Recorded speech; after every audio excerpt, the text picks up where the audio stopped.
Alright everybody, as you all know, work on a new IP has been put on hold. Money is tight and management wants as much people on the shooter that is to be released for the PS4. The more of this team we get on there, the better. But there are some issues with this, I have noticed. Some issues indeed. I heard that on this new team we won't be supervisors anymore, but have to answer to new leads instead. That's correct. The shooter already has its own leads and does not need any more of those. So why should we agree to that? Well, because without this game, the studio will go bankrupt. Simple as that. Okay, so what are some of the upsides of working on this shooter? Because personally, I could use the change of pace. Well, there will be a lot of new people to work with. Some of the exciting new features of our new IP will be transferred to this game too. Oh, so they're going to take my work just like that? Unfortunately, only people who have been working on that project from the start will be fully credited. So we have to work on a project we don't like, in a position we don't like, and we don't even get credited for it. Is there any advantage in it for us? Well, you don't have to go there. I know that you can also join a smaller team that's working on a new prototype. But if we all join this team, we can get back to our new IP as soon as possible. Let me think for a bit, because I don't like this whole situation, if I'm honest with you. Yeah, what if the game turns out to be a total waste of time, and the people there aren't as good as us? I don't want that.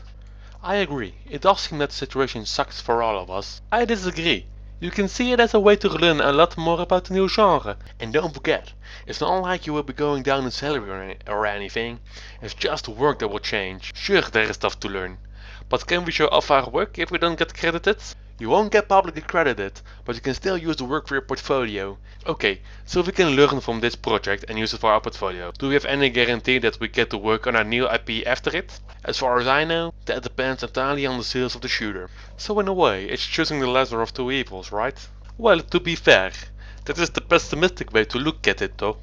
Do you see any positivity in our situation then? Yes, I see the possibility to broaden the horizon, keep a steady paycheck and network a bit. I think you should definitely take that into consideration. I also think you can take a lot from what you learn on a shooter into the new IP. Okay, so what happens if you refuse to work on the shooter? I think that if you refuse to work on this, management will try to relocate you to a different project if there is one, or you have to find a new job. I am just communicating what management tells me, and if we can get the entire team of the new shooter, I think that will benefit everybody. I'm still not entirely convinced, mainly because I don't see what good working on a game we don't like will bring us. Exactly, and it still is a step down for us, and for me it will be entirely different work. I think everybody here can find something good and bad about the transfer, but let me remind you that if you decide to look at the positive side of things, it will come with a paycheck. But I can still join a different project as engine programmer, if I want to, right? If you want to, that possibility is still there. Okay, if I join this team, I will keep my job, and there are opportunities for me to learn. But if I don't join, there is a big chance I will get fired and have to give up my work on the new IP. Pretty much. The more of you that work on it, the faster it will go. Can I count on you all to make the transition to the shooter? Yes, I will join. Me definitely. Me too. Thank you for your time, gentlemen. Good day.